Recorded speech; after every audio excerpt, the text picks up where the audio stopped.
예수님은 오늘 본문에서 한 재판장과 과부의 비유를 들려줍니다. 재판장은 사회에서 일어나는 사건의 시비를 법에 따라 판결하는 권한이 있습니다. 재판의 결과에 따라 한 사람의 운명이 결정되기에 사람들은 판사 앞에서는 저절로 고개를 숙이게 됩니다. 그런데 법이 인간 사이에서 일어나는 복잡한 관계를 모두 포괄하지 못하기 때문에 법대로 판단한다고 할지라도 때로는 억울한 사람도 생기기 마련입니다. 그리고 판사들은 법을 많이 아는 만큼 원하는 결과를 위해 필요한 재료만 뽑아서 판결을 내릴 수 있습니다. 수많은 판결을 이어가면서 어떤 법과 증거를 적용하느냐에 따라 유죄가 무죄가 될 수도 있음을 경험하고 또 어떤 결과가 나오더라도 순응할 수밖에 없는 사람들을 보면서 자신이 신과 같은 자리에 있다고 느끼지 않을까요? 오늘 본문에 등장하는 재판장이 그랬습니다. 그는 하나님을 두려워하지 않고 사람을 무시했습니다. 비유에 등장하는 다른 한 사람은 과부입니다. 고대 사회에서 과부는 노예, 고아, 학대받는 자들과 함께 세상에 의지할 사람이 없고 폭력과 죽음의 위협에 쉽게 노출되어 살아가는 사람들입니다. 과부가 재판장을 찾아가 내 원수에 대한 나의 원한을 풀어주소서라며 간청했다고 합니다. 재판장에게 과부의 목소리가 들렸을까요? 요즘 제멋대로인 법 해석으로 법원을 향한 비판이 거세지고 있습니다만 그런데도 법원은 계엄에 관여한 구체적인 증거가 있는 전 법무부 장관의 영장을 기각했습니다. 오늘날에도 이렇게 뻔뻔한 권력인데 2000년 전의 재판장이라면 과부에게는 정말 신처럼 느껴졌을 것입니다. 보통 사람이라면 즉시 포기했을 것인데 이 과부는 포기하지 않습니다. 그는 재판장을 계속 찾아갑니다. 과부의 말을 신경 쓰지 않던 재판장은 이 과부가 나를 번거롭게 하니 그 원한을 풀어주리라 라고 합니다. 예수님은 이 비유를 말씀하신 후에 이렇게 말씀합니다. 하물며 하나님께서 그 밤낮을 부르짖는 택하신 자들의 원한을 풀어주지 아니하시겠느냐? 그들에게 오래 참으시겠느냐? 내가 너희에게 이르노니 속히 그 원한을 풀어주시리라. 원한을 풀어주시리라. 이 표현을 들으면 사람들은 종종 하나님이 내 원수를 벌하실 것 혹은 내 억울함을 풀어주실 것이라고 이해합니다. 그러면 사람들은 개인의 원한을 풀기 위해 사적인 감정이나 혐오하는 대상이 사라지기를 바라며 기도합니다. 또는 부귀영화와 건강, 명예 등 세속적인 욕망을 채우기 위해 기도합니다. 이러한 기복신앙이 한국 개신교를 성장하게 했지만 그만큼 성도들을 참된 복음에서 멀어지게 했다는 것을 알아야 합니다.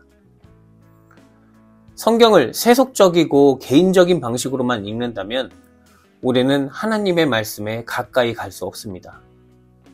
예수 그리스도를 따라 하나님 마음의 중심을 읽으려고 노력할 때에만 우리는 하나님을 알 수 있고 하나님을 알게 되면 세상 전부인 것 같은 개인적인 삶의 문제도 해결된다는 것을 깨닫게 됩니다.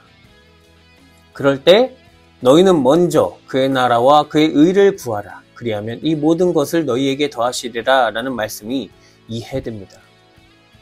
그렇기에 가장 중요한 것은 하나님 마음입니다. 그렇다면 예수님께서 말씀하신 과부의 원한은 믿는 자들에게 무엇일까요? 이 땅에서 도무지 이루어지지 않을 것 같은 하나님 나라입니다.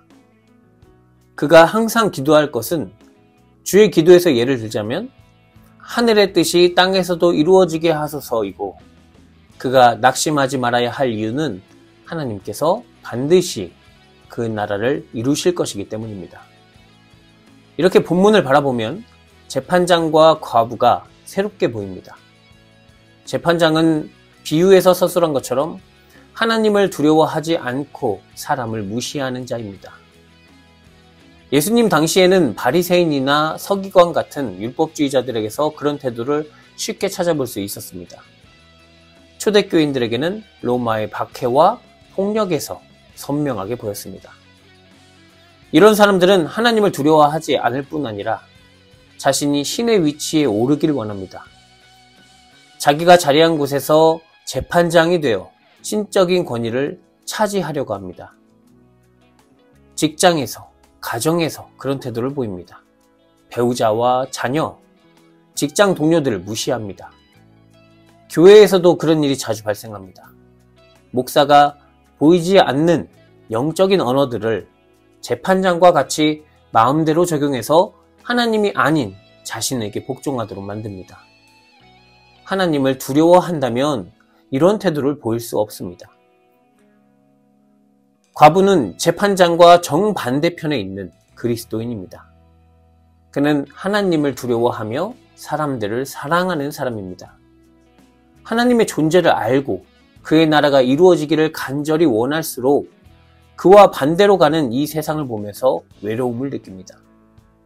왜냐하면 세상 사람들은 하나님 나라를 꿈꾸는 신앙인들을 이루어지지 않을 나라를 꿈꾼다며 조롱하기 때문입니다. 이렇게 마음이 흔들리는 신앙인들에게 예수님은 말씀합니다. 그 가난한 마음을 잘 지키기 위해 항상 기도하고 낙심하지 말아라. 하나님께서 그 나라를 이루실 것이다. 창세기 32장에는 야곱이 고향으로 돌아올 때 야복강 강가에서 하나님과 씨름한 이야기가 있습니다. 야곱은 밤새 하나님과 씨름하며 축복을 구했습니다. 환도뼈가 부러져도 놓지 않았습니다. 그는 당신이 내게 축복하지 아니하면 가게 하지 않겠습니다 라고 말하며 하나님을 놓지 않았습니다. 생명의 주인과 함께 있는 것이 가장 큰 복이며 생명임을 알았기 때문에 형에게 많은 재물을 보냈음에도 안심하지 않고 하나님의 축복을 빌었습니다. 그렇게 간절히 바라고 기도한 끝에 새로운 이름을 받습니다. 야곱에서 하나님의 다스림을 끝까지 믿고 의지하는 이스라엘이라는 민족의 이름이 됩니다. 오늘 말씀에서 예수님은 마지막에 이렇게 물으십니다. 인자가 올 때에 세상에서 믿음을 보겠느냐? 종말의 때, 즉 모든 생명이 완성되는 때까지 하나님의 나라가 반드시 이루어질 것을 믿고 끝까지 포기하지 않을 수 있느냐는 질문입니다. 믿음을 지키는 일은 심히 어려운 일입니다.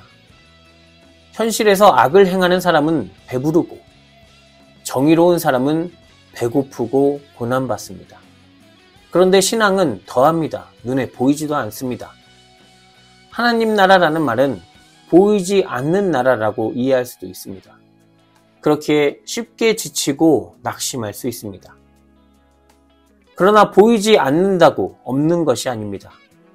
히브리서 기자가 믿음은 바라는 것들의 실상이요 보이지 않는 것들의 증거라고 말하며 믿음으로 살아온 선조들을 나열한 것처럼 의인은 믿음으로 삽니다. 그들은 모두 보이지 않는 하나님께 영원한 소망이 있음을 알고 끝까지 믿으며 순종한 사람들이었습니다. 결국 믿음이란 아직 오지 않은 하나님 나라를 지금 붙드는 태도, 보이지 않는 하나님 나라를 오늘 살아내는 힘입니다.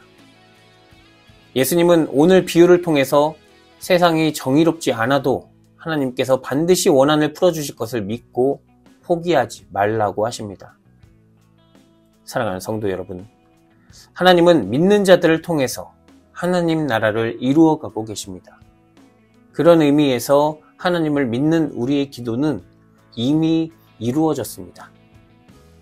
하나님은 불의한 재판장처럼 하나님을 두려워하지 않고 사람을 무시하는 세상 속에서 올바른 판결을 내려주시는 유일한 분입니다.